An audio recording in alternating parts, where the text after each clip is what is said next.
Oh,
Lily, c'est vrai. Où est son petit peut-être né? Bonjour, grand-père, je suis levée. Bonjour, ma petite Heidi. Il est né, son bébé? Non, pas encore. Et tu sais, je ne crois pas que cela soit pour aujourd'hui. Ah, mais pourtant hier tu m'as dit c'est pour demain, donc c'est aujourd'hui. Eh oui, mais je t'ai dit peut-être. Parfois il arrive qu'il y ait un peu de retard, voilà tout. Oh, j'ai bien hâte de le voir, ton petit bébé, tu sais, Lily. Oh, c'est Pierre. Bonjour Heidi, ça va? Bonjour Pierre. Je ne sais pas, il paraît que Lily n'aura pas son bébé aujourd'hui. Oh. Bon, on y va? Je suis très déçue, pas toi Pierre? Il n'y a pas de quoi être déçu, voyons, ce ne sera plus long maintenant. Tu crois? Oh, j'y pense. Il est arrivé une lettre pour vous.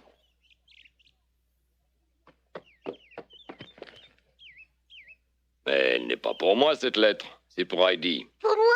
Oui. Tiens. Qui peut bien m'écrire?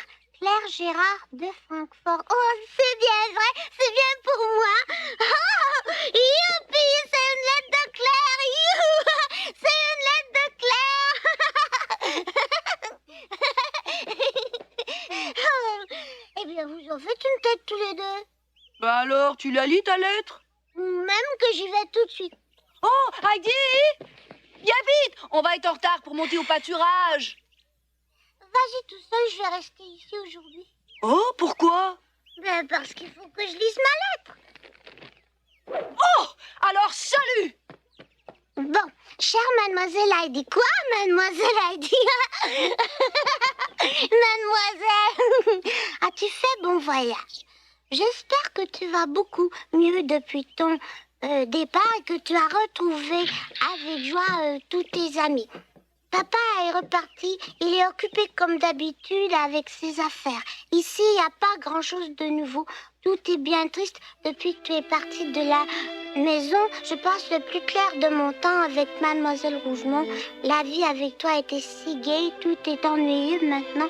Monsieur Auger vient toujours donner ses leçons. Je ne sors jamais sauf dans la cour quelquefois. La maison me paraît si vide sans toi. À tout moment, il me semble entendre tes rires, mais hélas, je suis seule, Heidi. J'étais tellement heureuse quand tu étais là. Et toi, que deviens-tu? Que fais-tu? Est-ce que tu pars toujours en promenade, en montagne avec Hercule, Pierre et les chèvres?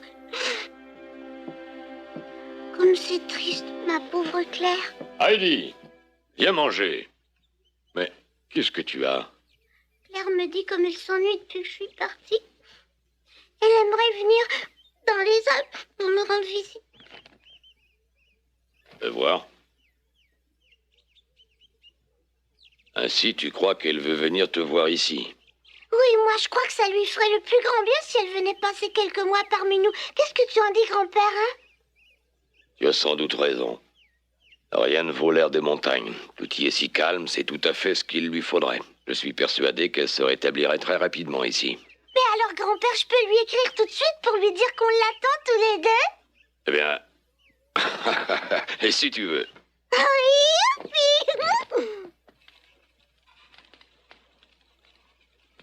Et moi, j'ai hâte de te voir. On t'attend. Viens vite. Heidi. Ça y est, grand-père. Hein? Tu as déjà fini ta lettre? Oui, écoute. Ma chère Claire, j'ai bien reçu ta lettre. Depuis mon retour, je vais beaucoup mieux. On s'amuse comme des fous, Hercule et moi. J'ai si hâte de te voir. On t'attend. Viens vite, Heidi. Bah. Tu as terminé? Ah ouais? Qu'est-ce qu'il y a de si drôle? Rien. Et tu ne trouves pas que c'est un peu court? Quoi? Un peu court? Grand-père dit, est-ce que je peux aller voir grand-mère? Pourquoi donc? Eh bien, je viens de penser à quelque chose. Tu sais, il y a un livre de psaumes que grand-mère aime beaucoup. Ça lui ferait plaisir si je lui faisais la lecture. Bon, veux-tu que j'aille avec toi? Ouais? Il y a sûrement des réparations à faire chez elle avant que le vent d'automne ne fasse des ravages. Oui, puis comme t'es gentil.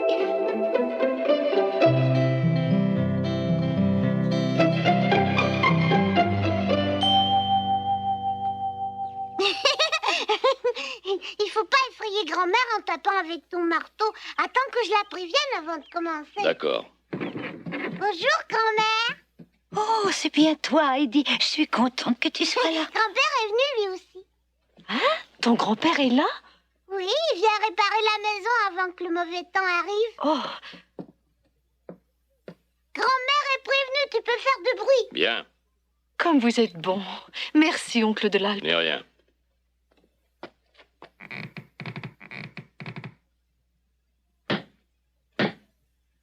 Oh, c'est bien charitable de sa part.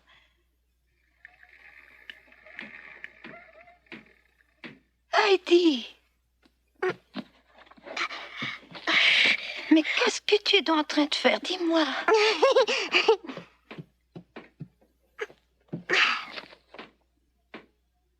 Le Seigneur est mon berger, rien ne saurait me manquer. Le Seigneur est mon berger, je ne manque de rien. Heidi, comment? Mais alors tu sais lire? Oui, un peu. Oh, oh mon Dieu! Est-ce que tu te rends compte, Brigitte? Oui. Heidi, s'il te plaît, recommence, ma chérie, ces psaumes sont si beaux. Attention alors.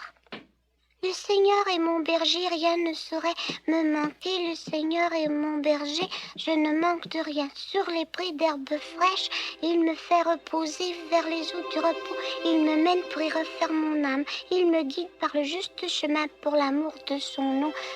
Passerai-je un ravin de ténèbres, je ne crains aucun mal. Près de moi, ton bâton, ta houlette sont là qui me consolent.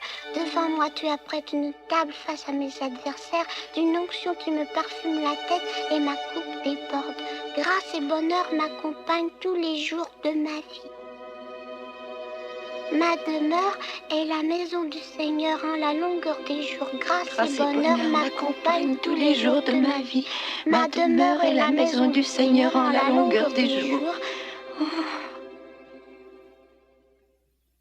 Oh, petite, fais-moi plaisir et recommence une fois de plus, veux-tu? Le Seigneur est mon berger, rien ne saurait me manquer. Le Seigneur est mon berger, je ne manque de rien. Sur les prés d'herbes fraîches, il me fait reposer. Vers les eaux du repos, il me mène pour y refaire mon âme. Grâce et bonheur m'accompagnent tous les jours de ma vie. Ma demeure est la maison du Seigneur en la longueur des jours.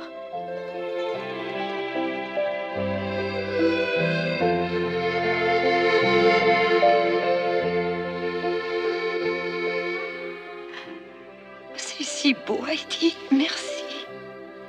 Il y avait si longtemps que j'attendais ce moment, je n'avais plus aucun espoir qu'il se produise. Et voyons, grand-mère. Bon, je vais t'en trouver un autre. Heidi? Hein? Oui, il faut que je m'en aille maintenant, grand-mère. Grand-père m'attend, tu sais. Oui, je comprends. Eh bien, va tout de suite. Mais tu reviendras bientôt me voir. Oui, au revoir, grand-mère. Au revoir, Heidi. Au revoir, Brigitte. Au revoir, à bientôt. Mhm.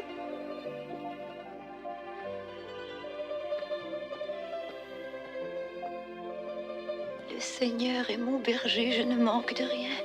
Vers les eaux du repos, il me mène pour y refaire mon âme. Grâce et bonheur m'accompagnent tous les jours de ma vie. Ma demeure est la maison du Seigneur en la longueur des jours.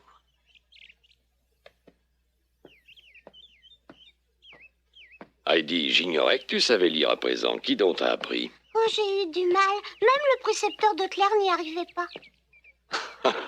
Voyez-vous ça? Mais alors, qui est-ce qui t'a appris? C'est la grand-mère de Claire qui m'a donné un beau livre. Oh, mais au fait, je l'ai dans ma valise, ce livre. Qu'est-ce que tu dis? Mais le livre que grand-maman m'a donné, tu verras, c'est plein de belles histoires de beaux contes là-dedans. Puis il y a des images à chaque page. Ah bon, c'est dans ce livre que tu as appris à lire alors?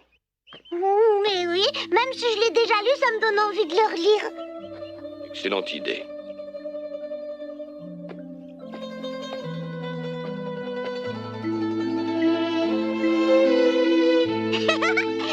Hop là.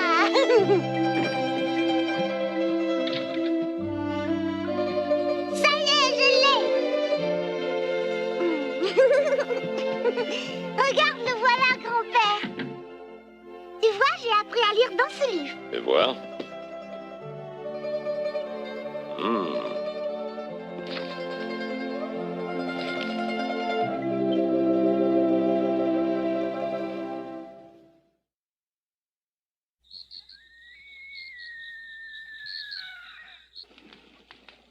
Là, ça ira très bien.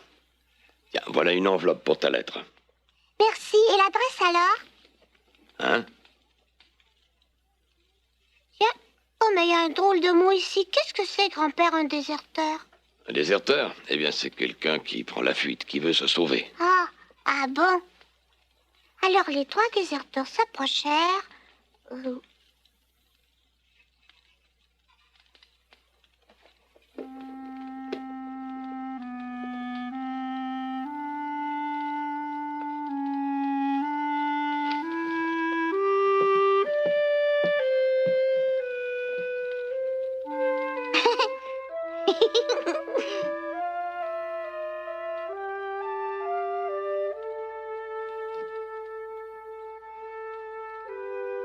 Heidi, est-ce que ça te plairait d'aller à l'école? Hein? Tu disais, grand-père? Rien. J'avais cru. Heidi, il est l'heure d'aller te coucher. Tu auras tout le temps de lire demain. Je l'ai presque fini.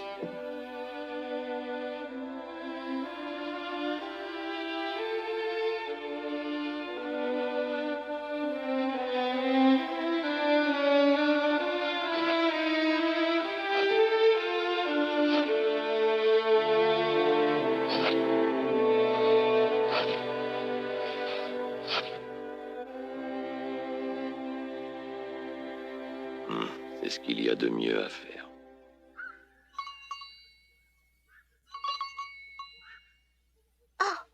Pierre, pourvu que Lily ne donne pas naissance à son petit pendant qu'on est ici. Je sais bien que ton grand-père a dit que c'était pas encore pour aujourd'hui. Oui, je sais, mais si ça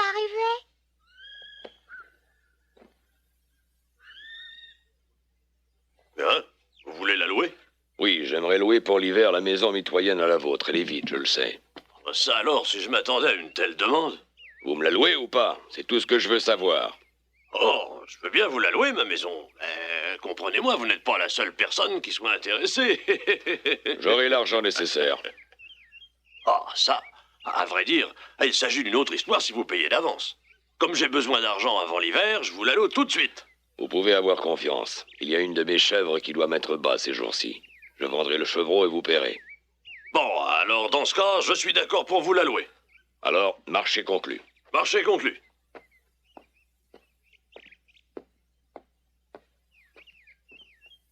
Ah, je me demande ce qu'il a en tête.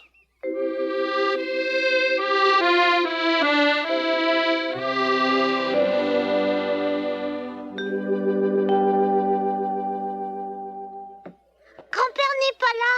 Il est sans doute allé au village. T'as raison. Je vais voir Lily. Lily, je suis de retour. Bon, moi j'y vais. Pierre, viens d'en voir une petite minute. Fais vite, on dirait que Lily est malade. Cesse de t'en faire. Viens, je te dis. C'est bien ce que je disais. Elle est à la veille d'avoir son chevreau, c'est rien de grave. Oh, tu crois? Oh, voilà grand-père. Je suis de retour. Qu'est-ce qui se passe? Heidi croyait Lily malade, mais c'est juste le chevreau qui va venir. Ça va être pour ce soir, demain matin ou plus tard. Tu vois, je te l'avais bien dit. Alors le bébé, c'est pour très bientôt. Oui, tu es contente? Comment il soit le bébé de Lily? Blanc, noir, peut-être les deux? Mâle, femelle? Si c'est une chèvre, je la nourrirai avec de la bonne herbe épaisse comme je l'ai fait pour Blanchette. Surtout, il faut qu'elle profite, sinon grand-père serait obligé de la vendre. Quelle horreur! Mais dis-moi, grand-père.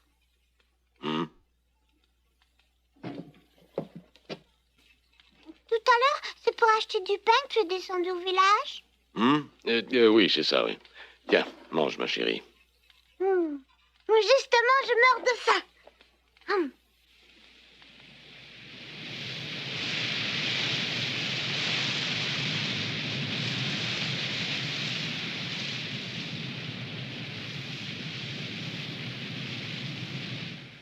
Et alors, Lily? Allons, un peu de patience. Bon.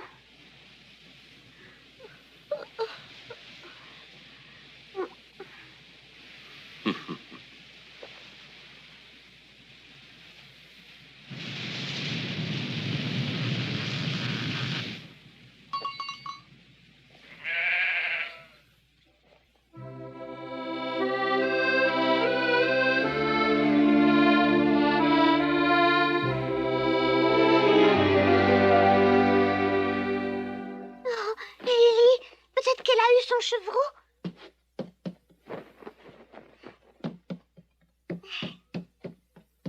Grand-père! Bonjour Heidi. Il est né le bébé? Oh.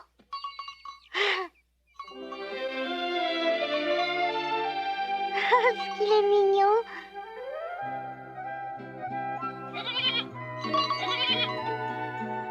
Mais qu'est-ce qu'il essaie de faire? Il tente de se mettre sur ses pattes. Déjà?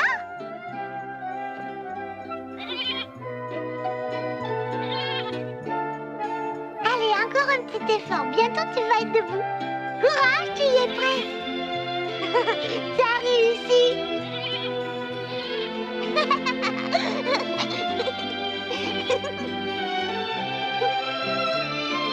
Youhou, que je suis contente. Fais bien attention de ne pas retomber. Hein.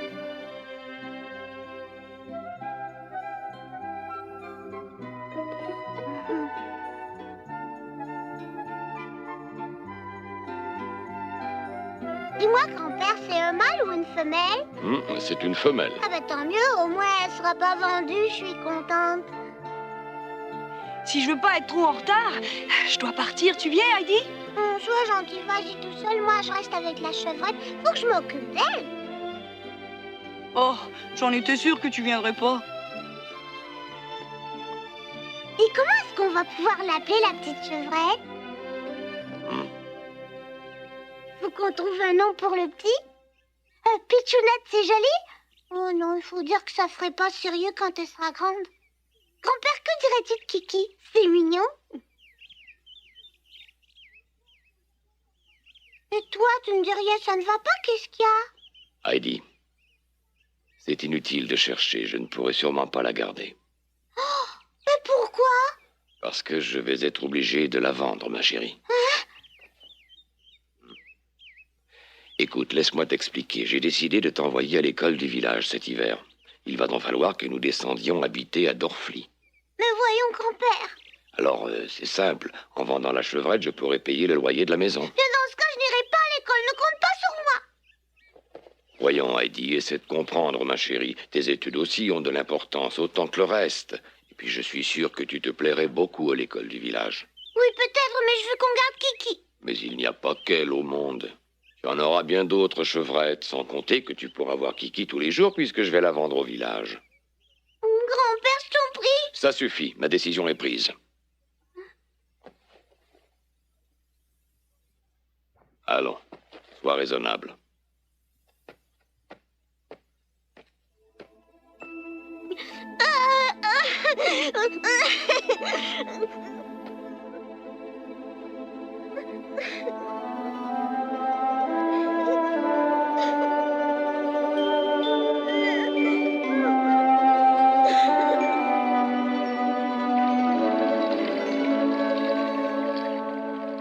Hein?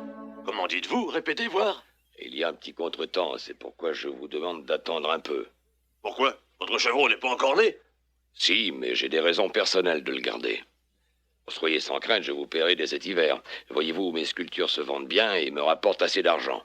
Je ne vous demande pas grand-chose, juste un délai. Mais, monsieur, moi, c'est maintenant que j'ai besoin d'argent. J'ai des réparations à faire dans cette maison. Des réparations? Mais je peux les faire, moi, je m'y connais, vous savez. Non, vous perdez votre temps. Inutile de discuter davantage.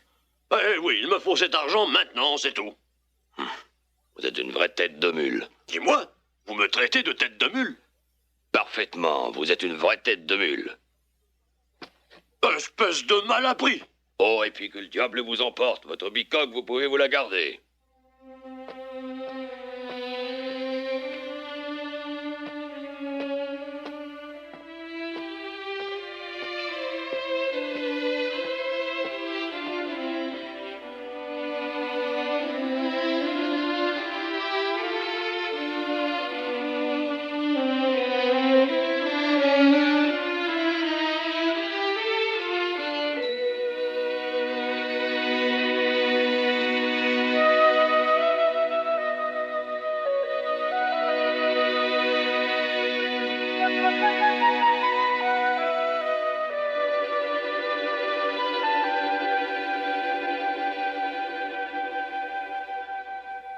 Tu sais, on ne sera pas vraiment séparés. On pourra quand même se voir tous les jours. On ira ensemble au pâturage. Et tu verras, même cet hiver, on se retrouvera au village, toi et moi. Je t'en prie, dis-moi que tu comprends. Heidi, Oh oui, grand-père? tu n'as plus à t'inquiéter. Nous allons la garder. Oh, c'est vrai? Mhm. Alors, on va rester ici cet hiver? Non, on descend quand même au village. Mais, je croyais...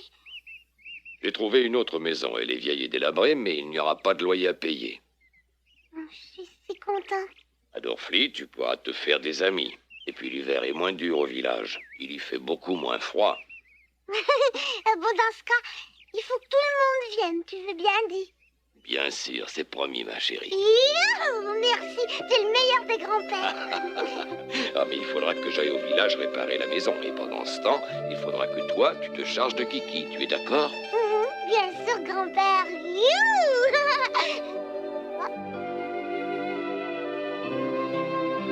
Viens, il faut pas avoir peur, viens. Allez, suis-moi. Oh, t'en fais une fête. Si tu veux grandir, apprends à te tenir sur tes pattes. Heidi rayonnait de bonheur. Au prix de quel sacrifice son grand-père ne venait-il pas de lui démontrer une fois de plus combien il l'aimait? Bientôt, l'automne allait parer les Alpes de ses couleurs féeriques.